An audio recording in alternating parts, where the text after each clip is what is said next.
বাবু, ওই যে মিষ্টির দোকান।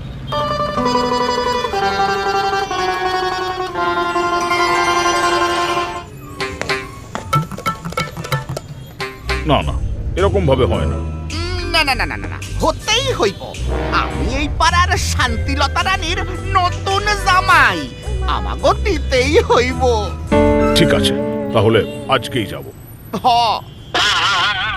এই কত টাকার দই মিষ্টি নিলে? টাকা পয়সার জন্যই তোমার নাম কি চম্পা?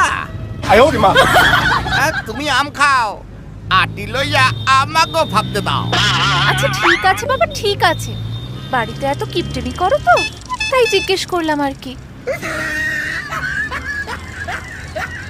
এইভাবে প্রায় 2 ঘন্টা পর রিকশা এসে থামে শান্তিলতা ভবনের সামনে।